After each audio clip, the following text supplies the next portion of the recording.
ಅಮ್ಮ ನಾನ್ ಟ್ರಿಪ್ಪಿಗೆ ಹೋಗ್ತಾ ಇದ್ದೀನಿ. ಟ್ರಿಪ್ಗ ಹೇಳಲೇ ಇಲ್ಲ. ಸಡನ್ ಪ್ಲಾನ್ ಆದದ್ದು 2 ದಿವಸದಲ್ಲಿ ಬರ್ತೀನಿ. ಆಯ್ತು, ಹಾಗೆ ಹೋಗ್ಬೇಡ. ಏನೋ ತಿಂದಿಲ್ಲ ಅಲ್ವಾ? ತಿಂಡಿ ಆಯ್ತಾ? ತಿಂಡಿ ಕೊಡು. ರಾಜು, ಎಷ್ಟು ತಾಯ್ತಾ ನಿಂದು? ಎಲ್ರು ಕಾಯ್ತಾ ಇದ್ದಾರೆ ಅಲ್ಲಿ, ಬೇಗ ಬಾ. ಒಂದ್ 5 ನಿಮಿಷ ಬಂದು. ತಿಂಡಿ ತಿಂದಾಗಿಲ್ಲ. ನೀ ತಿಂದ್ಯಾ? ಕುತ್ಕೋ, ನಾನು ಬಂದೆ 5 ನಿಮಿಷ. ನನ್ ಚಾರ್ಜರ್ ತೆಗ್ದಿದ್ಯಾ? ಚಾರ್ಜರ್ ತಗೊಂಡೋದ್ರೆ ನಂಗೆ ಬೇರೆ ಇಲ್ಲ, ಒಂದೇ ಇರೋದು, ಗೊತ್ತಿದೆಯಲ್ವಾ? ಚಾರ್ಜರ್ ಇಟ್ಟೋಗು. ನಾನು 2 ದಿವಸದಲ್ಲಿ ಬರ್ತೀನಿ. ನಂಗೆ ಬೇಡವಾ? ನಾನು ಯಾವ್ದ್ರಲ್ಲಿ ಚಾರ್ಜಿಗೆ ಹಾಕೋದು? ನೀನ್ ನಿನ್ ಫ್ರೆಂಡ್ಸ್ ಹತ್ರ ಕೇಳಿ ಅಡ್ಜಸ್ಟ್ ಮಾಡ್ಕೊಮ್ಮೆ. ಅಮ್ಮ ನೋಡಂತೀವ್ ನನ್ನ. ಇರ್ಲಿ, 2 ದಿವಸದಲ್ಲಿ ಬರ್ತಾನಲ್ವಾ, ಏನು ಆಗಲ್ಲ, ಅಡ್ಜಸ್ಟ್ ಮಾಡ್ಕೊ. ಹಾ, ನಂಗೆ ಗೊತ್ತಿತ್ತು ನೀನ್ ಹೀಗೇನೆ ಹೇಳ್ತೀಯ ಅಂತ. ನಿನ್ ಸಪೋರ್ಟ್ ಯಾವತ್ತಿದ್ರು ನಿನ್ ಪ್ರೀತಿಯ ಮಗನ್ಗೆ ಮಾತ್ರ ಅಲ್ವಾ?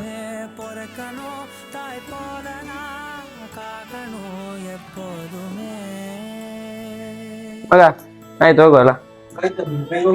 ಬಾ ಬಾ. ಹೋಗುವಾಗ ಜಾಗ್ರತೆ. ಹಾ.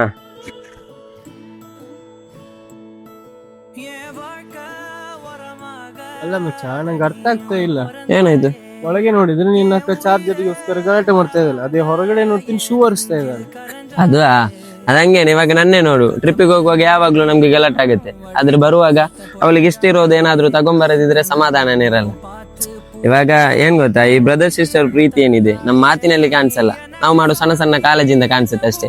ಇವಾಗ ಹೊರಗಿನಿಂದ ನೋಡೋರಿಗೆ ನಮ್ ಜಗಳ ಮಾತ್ರ ಕಾಣಿಸುತ್ತೆ, ಆದ್ರೆ ಆ ಜಗಳದ ಹಿಂದೆ ಇರೋ ಪ್ರೀತಿ ನಮ್ಗೆ ಮಾತ್ರ ಅರ್ಥ ಆಗುತ್ತೆ.